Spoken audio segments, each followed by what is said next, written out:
नौटंकी चलती रही और दिल्ली कूड़े का ढेर बनती रही। कूड़े के ढेर पर राजनीति और कूड़े की राजनीति, या फिर ये कहें राजनीति का कूड़ा। ये कुछ ऐसे सवाल हैं जो इन दिनों दिल्ली की आवाम को परेशान कर रहे हैं। आखिर दिल्ली में हो क्या रहा है? ऐसी राजनीति को कचरा राजनीति कहें तो गलत नहीं होगा।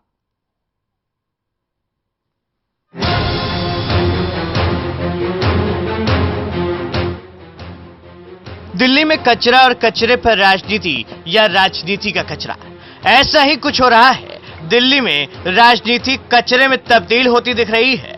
कहा जाता है कि राजनीति एक चक्रव्यूह की तरह होती है। चक्रव्यूह तोड़ने के लिए रणनीति बनाई जाती है और राजनीति में जीत के लिए भी रणनीति बनाई जाती है। राजनीति का कोई रूप नहीं होता, लेकिन कुछ गुण जरूर होते हैं। छल बल उठा पटक, झूठ बोलना, दुश्मनों को नीचा दिखाना, जिसमें ये गुण होते हैं वो राजनीति में यकीनन सफल होता है। लेकिन इस तरह की राजनीति से बास आने लगती है तो राजनीति कचरा हो जाती है।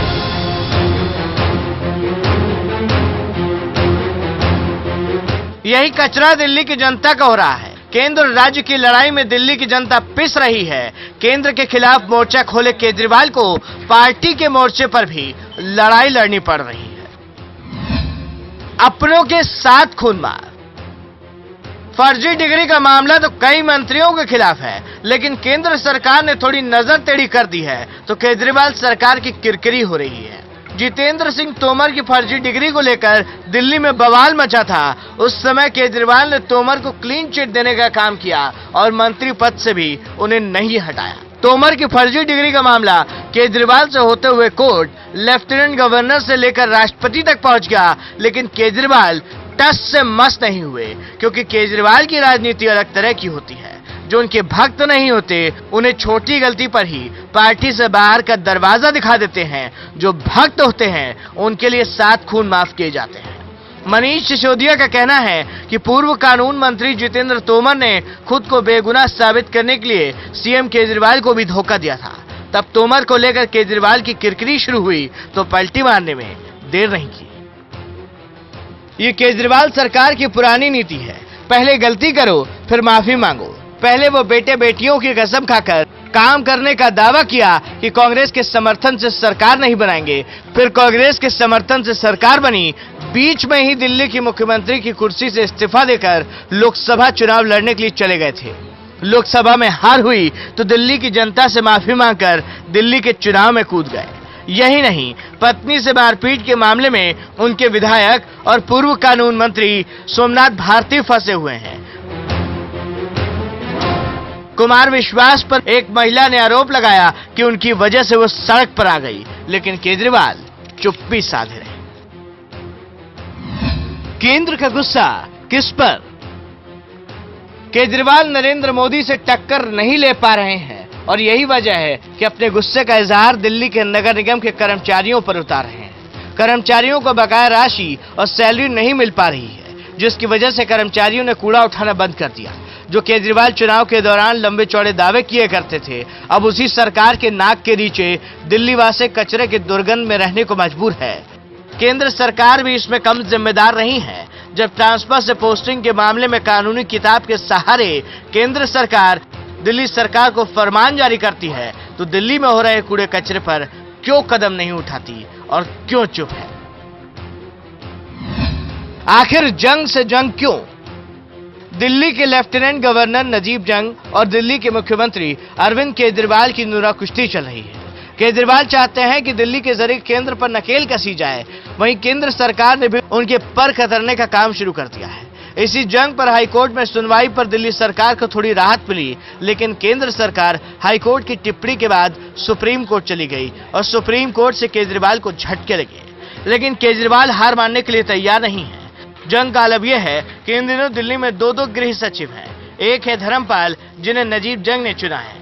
केजरीवाल ने धर्मपाल को केंद्र में भेजने का आदेश देकर आईएएस राजेंद्र कुमार को गृह सचिव का अतिरिक्त चार्ज दे दिया है। उपराज्यपाल ने भी केजरीवाल के फैसले पर रोक लगा दी, लेकिन केजरीवाल अपनी जिद पर डटे हुए हैं। सवाल उठता है, क्या दिल्ली का राज बिना टकराव के नहीं चलाया जा सकता, या फिर सिर्फ अधिकारियों की नियुक्ति ही सबसे बड़ा मुद्दा है? सवाल यह भी उठता है कि केजरीवाल टकराहट की राजनीति से क्या हासिल करना चाहते हैं। क्या उनकी महत्वाकांक्षा दिल्ली की जनता की उम्मीदों से बड़ी हो गई है?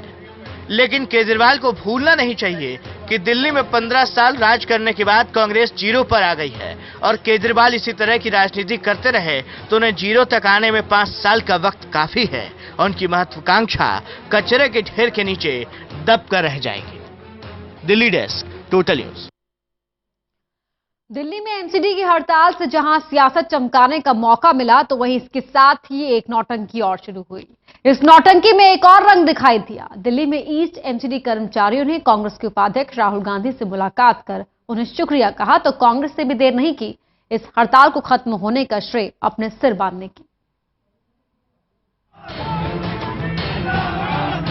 ये पहली तस्वीर है जब राहुल गांधी सफाई कर्मचारियों के बीच पूर्वी दिल्ली नगर निगम मुख्यालय के बाहर धरने में शामिल हुए। शाम होते होते हड़ताल भी खत्म हो गई और सफाई कर्मचारियों ने इसका पूरा क्रेडिट अपने नेता राहुल गांधी के नाम कर दिया। लिहाजा अगले ही दिन सफाई कर्मचारी राहुल गांधी का धन्यवाद करने उनके घर पहुंचे। राहुल गांधी ने सभी कर्मचारियों से मुलाकात की और उनकी लड़ाई में साथ देने का भरोसा दिलाया। देखिए भैया, मैंने कल भी कहा कि सफाई कर्मचारियों की जो मांगे हैं वो जरूरी है और मैंने कल कहा था कि अगर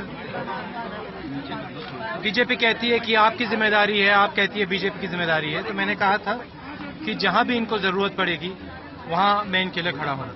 कल भी खड़ा था और आने वाले समय में इनको अगर मेरी जरूरत पड़ी तो मैं इनके साथ खड़े होने के लिए कहीं भी तैयार हूं, इनकी लड़ाई लड़ने के लिए कहीं भी तैयार हूं। मैं 12 दिनों से मेरी सोच है कि जब शहर चलता है उसमें सब लोगों को मिलकर चलना चाहिए, चाहे वो गरीब हो अमीर हो, और उस सोच को मैं आगे बढ़ाऊं। दरअसल सफाई कर्मचारी पिछले 12 दिनों से हड़ताल पर थे।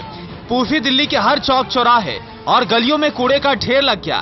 हड़ताल के दौरान ही मुख्यमंत्री अरविंद केजरीवाल ने सफाई कर्मचारियों के साथ संवाद किया, लेकिन हड़ताली कर्मचारी डटे रहे।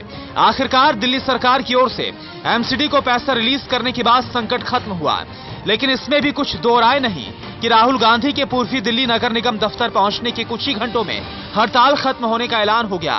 लिहाजा सफाई कर्मचारी भी इसका क्रेडिट राहुल गांधी को दे रहे हैं।